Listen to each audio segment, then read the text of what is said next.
Baby cries all day, no matter what mom does. Then she checks his diaper and is shocked. My little son cried all day, no matter what I did. I already wanted to take him to the hospital. But then I looked in his diaper and was shocked. Before the video starts, please subscribe to join our community. Your support helps us grow, and hit the notification bell to stay updated with our latest content. Living with family is never easy, as my husband Roger and I discovered when we moved in with his parents shortly after our son Kevin was born. I'll be honest, I didn't want to move in with my in-laws, but money was short. And with the baby, we just couldn't stay in that tiny studio apartment anymore. At first, Kevin was tiny, and it was okay. But as soon as he started crawling, the trouble began. My father-in-law, Austin, is a retired Navy pilot, and his one entertainment is building model aircrafts. Austin was once a very active man, but a war injury has left him with back problems. He can move around, but he has considerable pain. Unlike so many other people, Austin has always refused to take the powerful painkillers the doctors prescribed. He distracts himself by building model airplanes. The problem is that he had taken over a part of the family room. It's a large area, so that was okay. But what wasn't okay is that I often found myself picking up tiny pieces of his models from the floor. Austin made the planes by hand, not from kits, and everything was handcrafted from sheet metal or balsa wood. The planes are lovely, and Austin hangs them from the ceiling all over the house. Like I explained, everything was fine until Kevin started crawling. One morning I found some small metal shavings on the floor and asked my husband to speak to his father about safety for the baby. Roger was a bit hesitant. He didn't think Austin would react well, and he was right. What? I heard the scream from the kitchen where I was feeding Kevin while Ellen, my mother-in-law, made dinner. Admitting you're wrong is the first step to correcting a mistake. What do you mean? I must be more careful. I'm very careful, Austin shouted. Roger must have made some reply we couldn't hear because Austin roared, "This is my house and I will do what I want." I walked to the door and listened. "Dad," Roger said calmly, "I know that we are just asking you to be a little more careful. Kevin is starting to crawl all over the house." "You think I'd do anything to harm my grandson?" Austin asked angrily. "Never, but I won't be dictated to in my own house by you, especially after I took you in."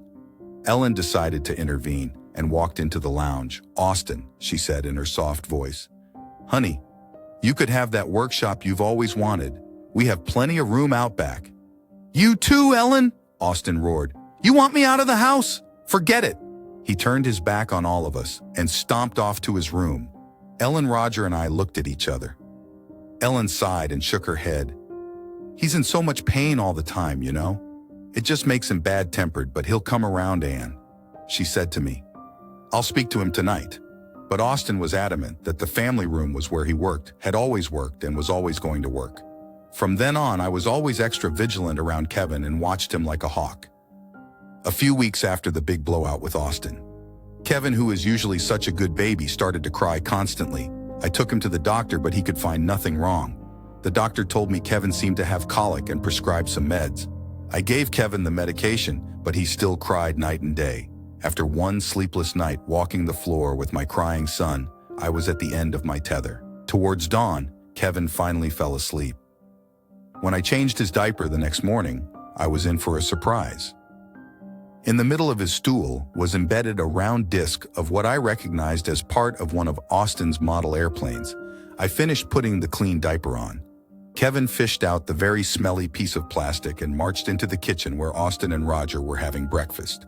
"Look!" I shouted angrily, waving the disc in front of Austin's face. "Look at what Kevin swallowed, you stubborn man! That's why he kept crying. If it had been metal, it would have injured him."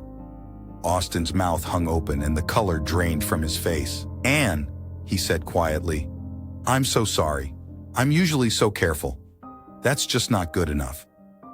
Austin, this is about Kevin's safety, and if things don't change, we are moving out."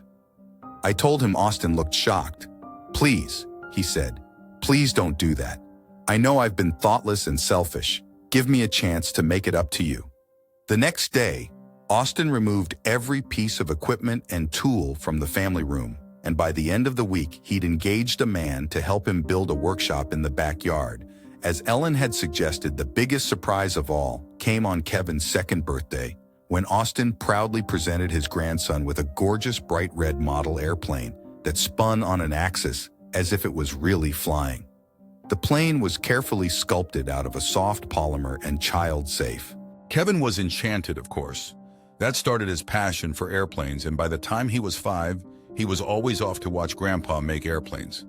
My father-in-law adores Kevin and has proudly told me that he is the cleverest, most beautiful boy ever born, and that he is sure that one day he will be a brilliant pilot. What can we learn from this story?